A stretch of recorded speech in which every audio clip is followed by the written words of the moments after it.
Ao estudarmos direito internacional, surgem diversas questões, seja de direito internacional público, seja de direito internacional privado. E é exatamente isso que nós vamos fazer agora. Nós vamos resolver de maneira rápida, sintética, algumas questões que surgem nos estudos durante o transcorrer dos estudos em relação a essa matéria. Vamos olhar ali a primeira questão que nós temos. Vamos ver o que nós temos ali no quadro como primeiro questionamento. Qual o objeto do direito internacional público? O direito internacional público tem como objeto as relações jurídicas estabelecidas entre Estados dotados de soberania ou entre Estado e organismos internacionais, ou seja, outros atores internacionais. Então, é um equívoco afirmarmos que o direito internacional público versa tão só acerca das relações jurídicas estabelecidas em âmbito internacional entre os Estados soberanos. Óbvio que nós vamos encontrar ali, por exemplo, outros atores internacionais, a exemplo dos organismos internacionais. Então, o direito internacional público tem como objeto as relações jurídicas estabelecidas entre os Estados soberanos e entre estes Estados e outros atores internacionais, a exemplo do que nós temos em relação aos organismos internacionais. Vamos lá, vamos ver uma outra questão, a próxima. Para a teoria subjetivista, qual seria o fundamento do direito internacional público? Para essa teoria, para a teoria subjetivista, o direito internacional público tem como pilastra a vontade dos Estados. Então, a vontade do Estado, ou a vontade da comunidade internacional, essa expressão é muito criticada, tem se utilizado a expressão sociedade internacional. Então, a vontade, o aspecto volitivo é, na verdade, o pilar do direito internacional público, o que justifica a existência desse direito internacional. Para os subjetivistas, nós temos ali a vontade do Estado como sendo o fundamento, a razão de existência do direito internacional público.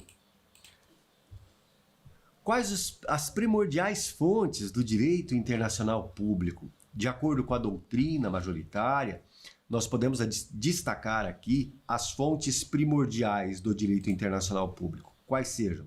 Os costumes internacionais, os princípios gerais de direito internacional e aquela que é a principal das fontes, que são os tratados internacionais.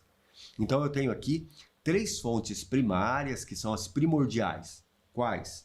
Tratados internacionais, costumes internacionais e princípios gerais de direito internacional. Essas são as fontes primordiais do direito internacional público. Lembrando, é importante ressaltarmos isso, que o direito internacional público também é chamado de direito das gentes, ou simplesmente de direito internacional. Vamos lá, vamos ver o que nós temos o próximo questionamento.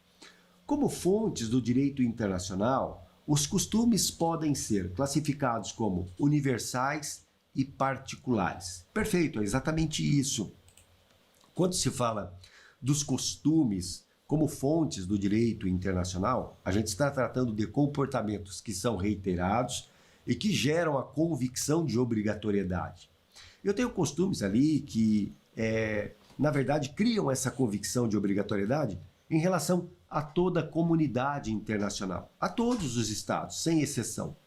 Mas há aqueles costumes também chamados de particulares. Esses particulares podem ser regionais ou locais. Regionais são aqueles costumes que há nas relações jurídicas estabelecidas entre determinados estados de uma região, por exemplo, na América Latina ou na América do Sul, o Mercosul. Então, nós temos ali, entre esses estados que compõem o Mercosul, evidentemente normas expressas, mas há costumes nas relações internacionais. E há ainda os costumes particulares locais, são aqueles estabelecidos entre dois estados em suas relações. Então, os costumes como fontes do direito internacional, eu posso encontrar costumes universais e costumes particulares. Os particulares podem ser regionais ou locais, tá certo? E lembrando, os costumes são sim fontes importantes em relação ao direito internacional público. Vamos lá, vejamos qual é o outro questionamento que nos surge. O que se deve entender por tratado internacional? Lembrando, tratado internacional é fonte primordial do direito internacional público. É aquela fonte que traz segurança jurídica, é aquela fonte que nós vamos encontrar em um documento ou vários documentos escritos. Por exemplo, quando a gente fala do Pacto de São José da Costa Rica, que é a Convenção Interamericana, a Convenção Americana, perdão, de Direitos Humanos, e que compõe aquilo que nós chamamos de Sistema de Proteção Regional Interamericano de Direitos Humanos. Essa convenção, ela é uma convenção, é um tratado, né? O Pacto de São José da Costa Rica, que ele traz ali somente os direitos civis e os direitos políticos. Então surge posteriormente o Pacto de San Salvador, um pacto adicional.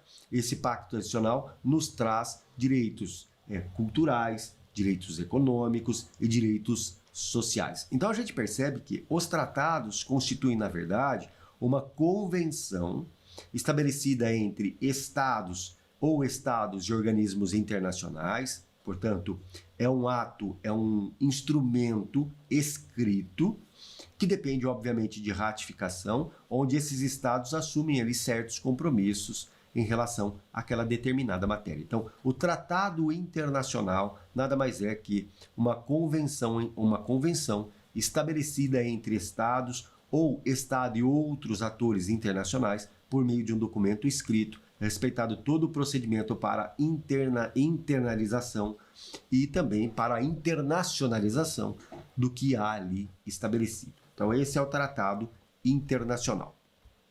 Vejamos lá. O próximo questionamento.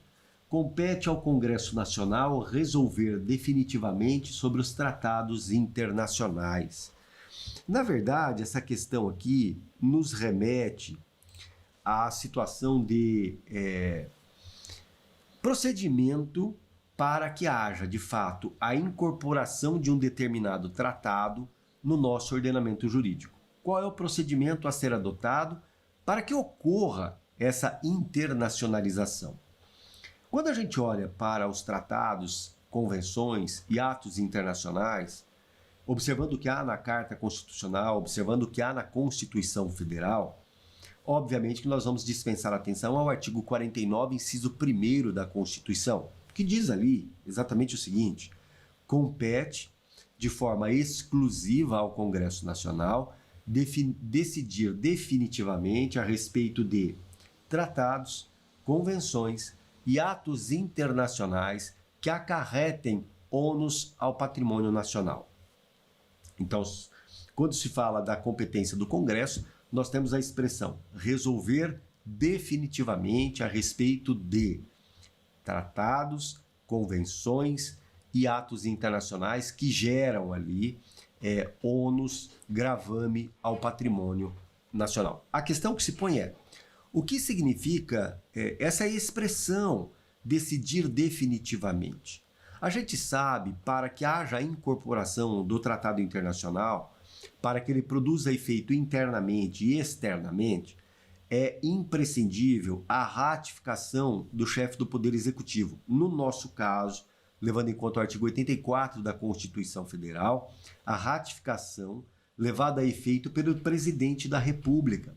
É só a partir da ratificação, da promulgação pelo Presidente da República, que esse tratado irá produzir efeito internamente e externamente. Portanto, quando o Congresso decide definitivamente, ou quando ele decide a respeito do tratado, ele pode, o Congresso Nacional, ter duas posturas. Rejeita o tratado, aí a decisão é definitiva, não há o que fazer. Aceita o tratado e o devolve, aceita-o por meio de um decreto e o devolve ao chefe do Executivo para que seja ele ratificado e daí sim, para que produza efeito, para que ingresse na ordem jurídica, para que seja incorporado pelo direito interno e para que produza efeito externamente. Então, a expressão definitiva que eu tenho no artigo 49, inciso 1º, como competência do Congresso Nacional, a gente tem que entender que compete ao Congresso decidir definitivamente, não havendo mais a tratar do assunto, quando ele rejeita o tratado.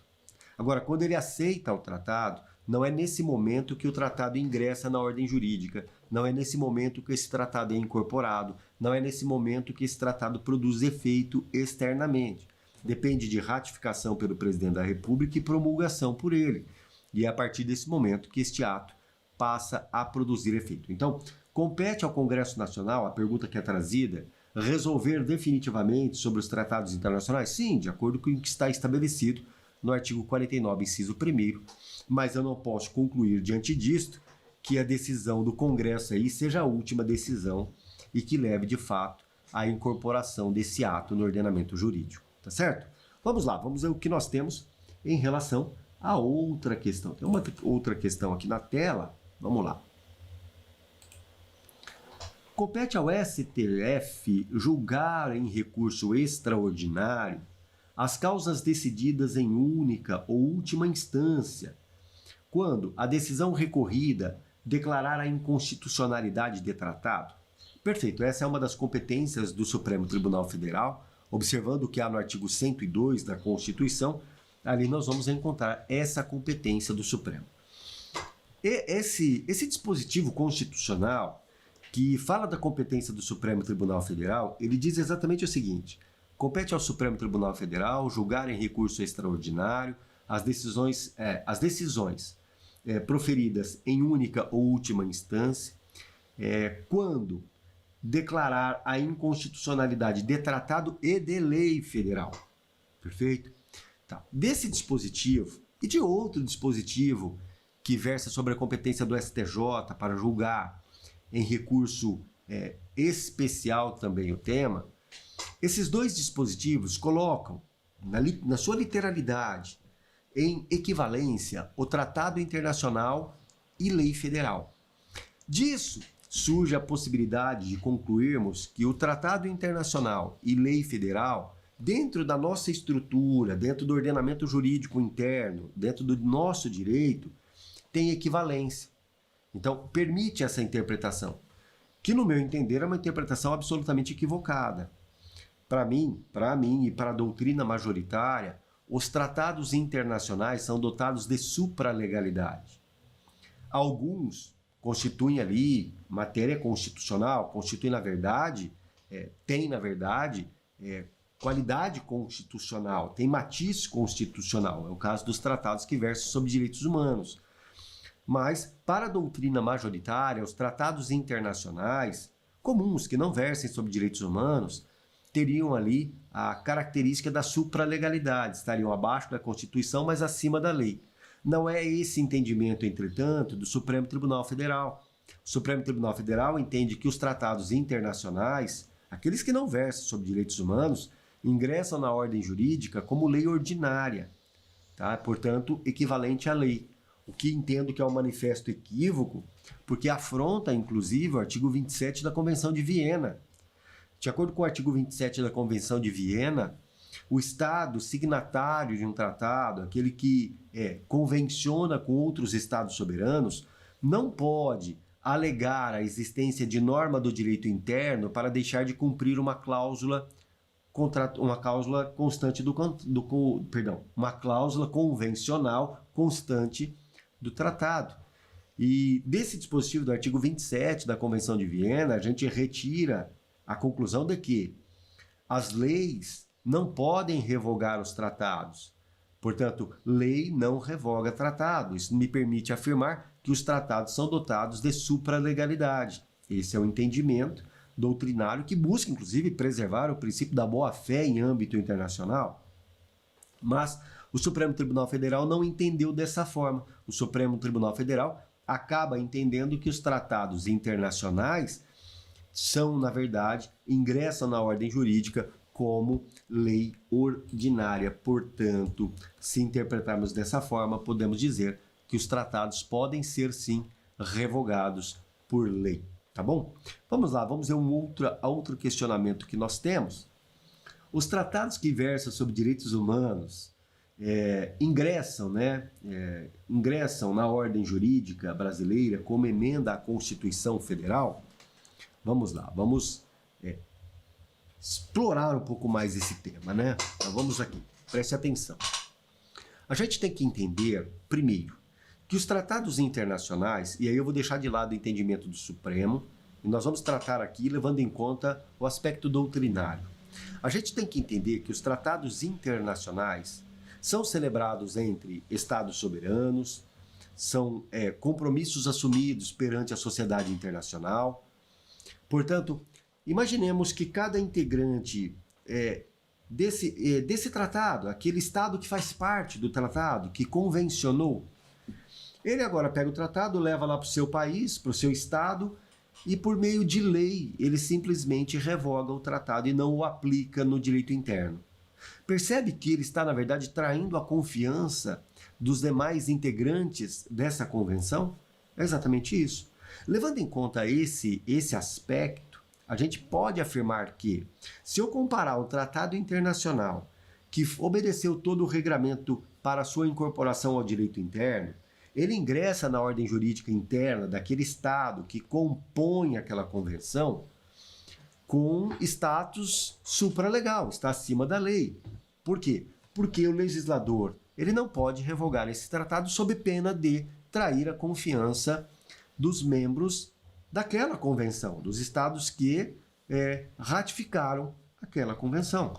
Então, sob esta ótica, podemos afirmar que os tratados internacionais eles ingressam na ordem jurídica com status de supralegalidade, acima da lei, mas abaixo da Constituição.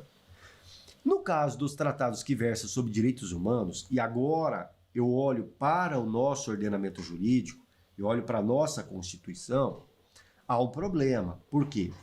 A Constituição ela sofreu uma alteração e diante dessa alteração houve a inserção do artigo 5º, parágrafo 3º na Constituição Federal, que diz o seguinte: tratados que versam sobre direitos humanos, desde que aprovados pela Casa Legislativa, respeitado o procedimento qualificado para a emenda constitucional, ingressam na ordem jurídica como emenda à Constituição.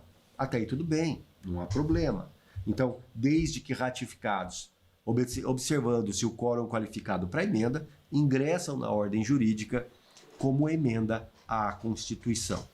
O problema é que nós temos tratados que foram ratificados, apesar de versarem sobre direitos humanos, sem que se obedecesse esse quórum qualificado que não era exigido, inclusive. E como ficam esses tratados que foram ratificados sem que o tenha sido feito por meio de um quórum qualificado? O Supremo Tribunal Federal passou a entender que esses tratados ingressam na ordem jurídica dotados de supralegalidade. A mim, um manifesto equívoco, tratam de direitos humanos.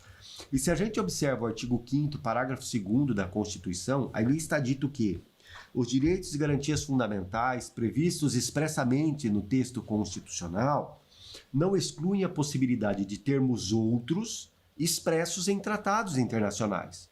Ora, e se o próprio texto constitucional está admitindo a existência de direitos fundamentais previstos em tratados internacionais, e esses direitos fundamentais são, inclusive, cláusula pétrea à luz do texto constitucional, é evidente que esses tratados que versam sobre direitos constitucionais, ainda que versam sobre direitos fundamentais, ainda que não tenham sido aprovados com base no artigo 5º, parágrafo 3º, ou seja, que não tenham respeitado um quórum qualificado da emenda constitucional, eles ingressam na ordem jurídica como emenda à Constituição, tem matiz constitucional. Então, na minha percepção, os tratados internacionais que versam sobre direitos humanos, não me interessa o modo pelo qual eles foram incorporados à ordem jurídica. Eles têm, na verdade, matiz constitucional. Tá. A questão não versa sobre essa polêmica, não trata dessa polêmica. A questão nos traz somente o seguinte questionamento: os tratados que versam sobre direitos humanos ingressam na ordem jurídica brasileira como emenda à Constituição? Sim, desde que, e aí observando tão só a literalidade da Constituição, desde que respeitado o procedimento previsto no artigo 5º, parágrafo 3º. Para a doutrina majoritária, entretanto, os tratados que versam sobre direitos internacionais tenham sido incorporados ou não, observando-se o procedimento para a emenda constitucional, ingressam na ordem jurídica como matéria constitucional, tem matiz constitucional. tá bom? Então, a gente tem que tomar cuidado exatamente em relação a esse ponto controverso que há entre o que nós temos na doutrina e o que nós temos na jurisprudência. Esse tema nós exploramos com bastante cautela, com bastante vagar nas aulas do nosso curso, tá bom? Então devemos tomar muito cuidado em relação a isso. Vamos lá, vamos ver o que nós temos aqui como um outro questionamento. Agora o questionamento é a respeito do direito internacional privado. Direito internacional privado. Preste atenção no seguinte. Quando a gente fala do indivíduo, vamos falar do indivíduo. Eu, Júlio, você, as empresas, pessoas jurídicas, estabelecem relações jurídicas. Essas relações jurídicas podem se dar internamente, sem qualquer contato com outro ordenamento jurídico. Então, eu posso me relacionar, fazer um contrato de compra e venda com uma pessoa aqui internamente, aplica-se a lei brasileira em relação a esse contrato, sem problema nenhum, tudo tranquilo, mas eu posso fazer um contrato com uma empresa estrangeira sediada em outro estado, aí você percebe que aquele fato, que é um fato comum, um fato jurídico, uma relação jurídica, perdão, que é um fato comum, ele passa a tocar agora em outro ordenamento jurídico. Ele passa a tocar em outro ordenamento jurídico estabelecido por um Estado soberano. Então eu passo a ter um fato que traz um plus, um incremento, que é chamado de elemento estrangeiro, tá bem? Elemento estrangeiro ou estraneidade. Esse elemento estrangeiro me permite afirmar que esse é um fato ou um ato transnacional. Se é um fato ou um ato transnacional, obviamente que a regulação desse ato muda. Eu preciso agora definir qual é o direito ou qual é a ordem jurídica que irá reger este fato. E é nesse ponto que entra o direito internacional privado.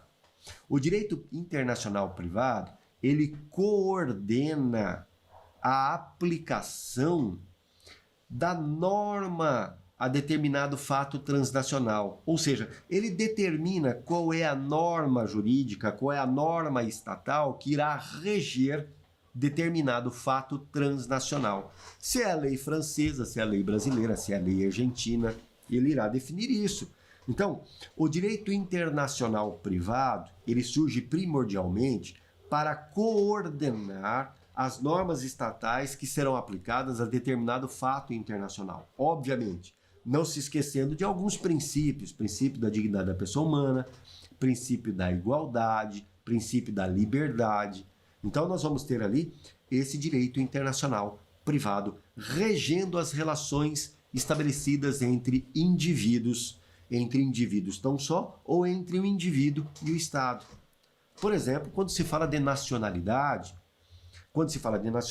eu tenho ali, de fato, a relação estabelecida entre um Estado e um determinado indivíduo. Nós temos, então, o direito internacional privado. Questão, então, bastante interessante é, esse direito internacional privado, ele é um direito público ou é um direito privado? A doutrina majoritária tem dito que o direito internacional privado é um direito público, tá certo? Se diz direito internacional privado, então só porque rege a vida social do indivíduo quando estamos ali diante de um fato transnacional, que repercute na vida social do indivíduo. Agora, é óbvio que o objeto do direito internacional privado, ele pode ser observado de forma minimalista ou de maneira maximizada. Então eu preciso tomar muito cuidado em relação a isso. Esse modo de observar o direito internacional privado pode ser um modo minimalista ou um modo um pouco mais ampliado, um pouco mais amplo, que é o modo maximizado. Mas isso nós veremos um pouco mais adiante. Eu ressalto desde já que o direito internacional privado trata da coordenação, da aplicação das normas jurídicas em relação a determinados fatos transnacionais que repercutem na vida social do indivíduo. É esse o objeto do direito internacional privado.